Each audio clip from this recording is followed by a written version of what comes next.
Okay, gang, we're back. It's been a couple hours, and all I did really was I pulled the clutch cover off.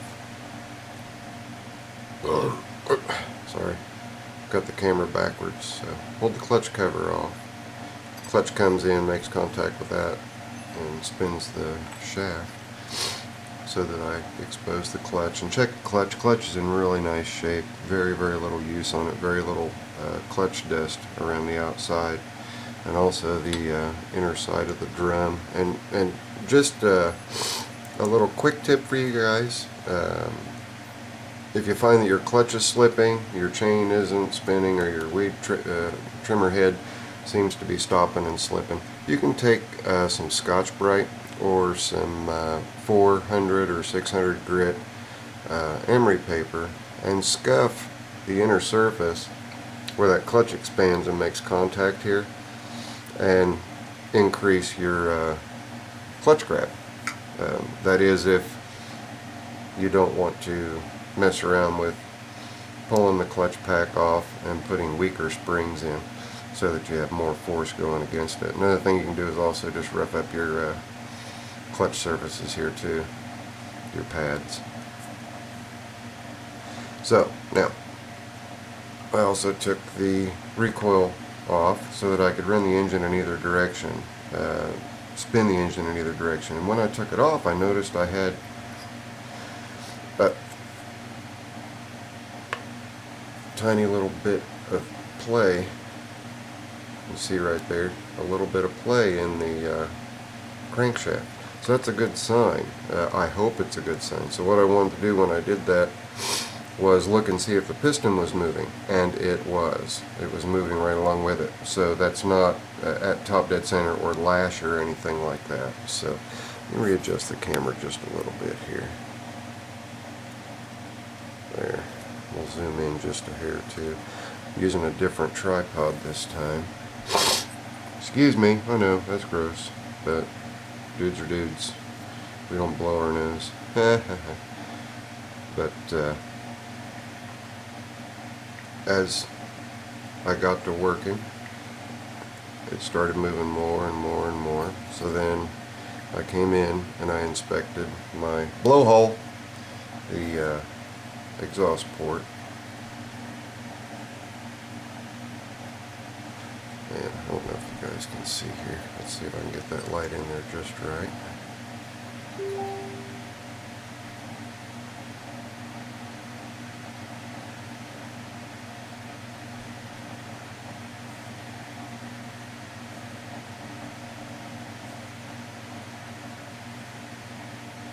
As I rotate around, there we go. There's the top of the piston.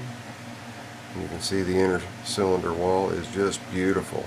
So we got her loose, and all it took was a little bit of the magic oil and a little bit of time letting it soak in, and then just a little finessing. And really all I did was, when it started moving just that tiniest little bit, I just carefully worked it, checked my port, checked here, just kept a good close eye on things. And I think what I'll do now is go ahead and get the bore scope out, and we'll see if we can't take a look at the piston moving up and down. Everything feels really smooth. I don't feel any grinding on the bearings on the connecting rod, so everything feels really, really nice and really, really smooth. So I'll also need to check for spark. I'll put the recoil back on, set the spark plug on there and yank it over and see if we've got spark, but we can do that in a minute. Yeah, we got her freed up, so we'll see what happens. Give me just a minute to get the bore scope out, and you guys keep your fingers crossed. I'm going to show you also the magnets, since I've got the cover off there. The magnets are good and clean, in good shape, and it's electronic ignition, no points. So you got 1, 2, 3.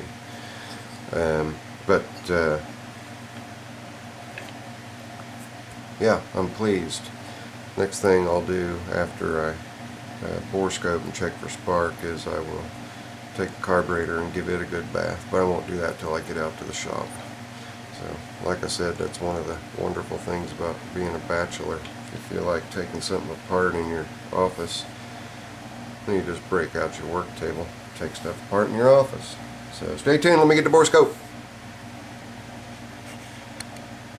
Okay gang, well we're down to just about nothing, and here's our engine. About the only thing left on there is the starter cup and flywheel and magnet. I took a scope of it. The scope should be right there on the video right before this. If it isn't, it's because my simpleton little redneck butt couldn't figure out how to get it converted and tied on to got a web stuck to me, and get it tied on to the rest of the video. But when I scoped it, it's pretty carboned up in there. So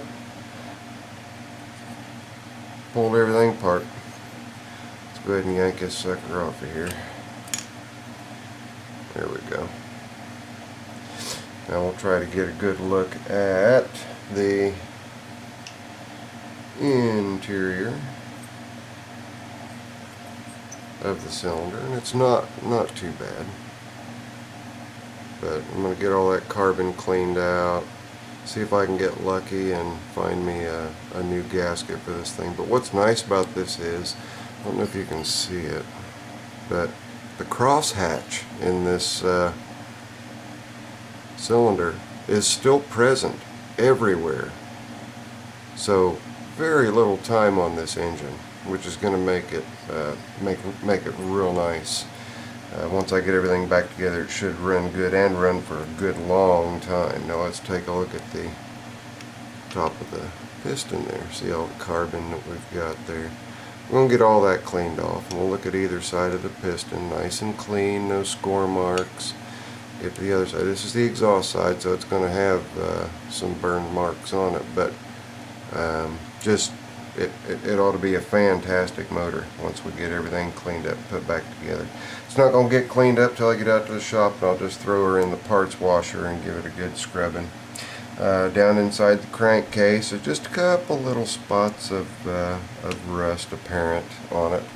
Not too bad at all, considering this thing sat for many years according to Tim. So, the world according to Tim.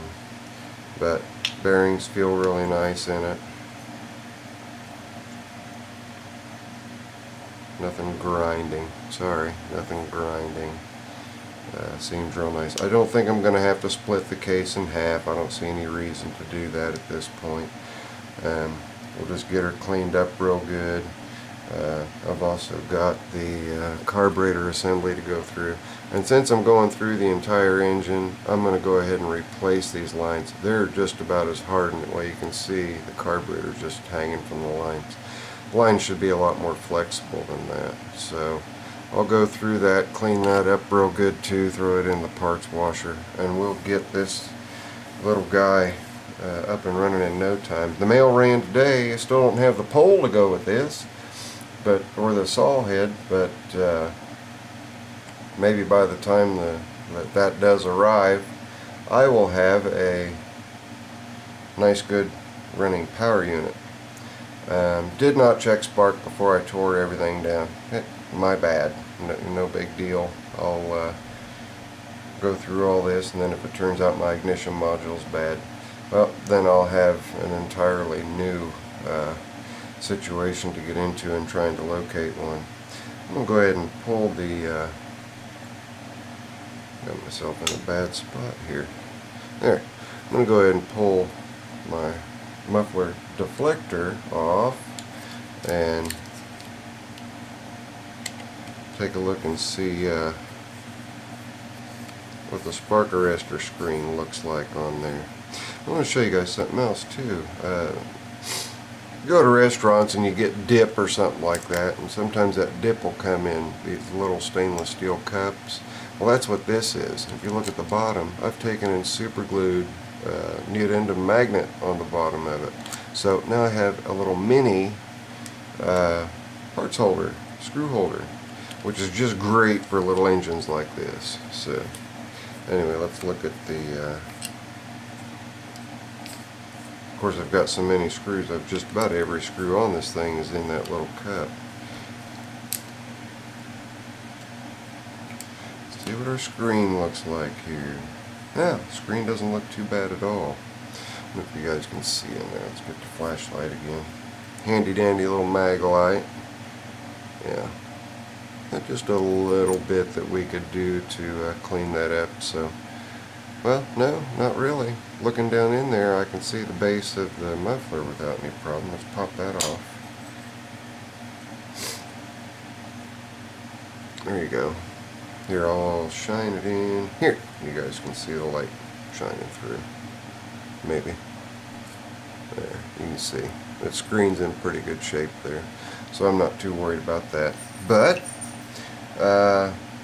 this is Zippo. This will conclude it for right now. I'll post up the post-operative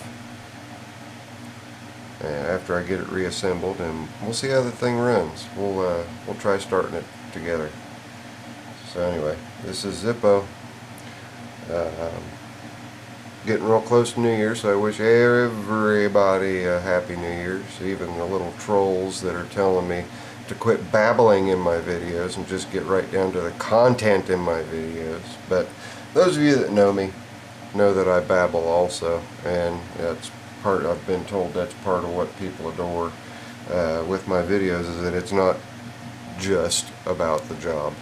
So I'm talking to you guys just like I would if you were sitting right in front of me, telling stories and, you know, taking longer to get a job done, but enjoying it while we're going through the process. So, alright guys, this is Zippo.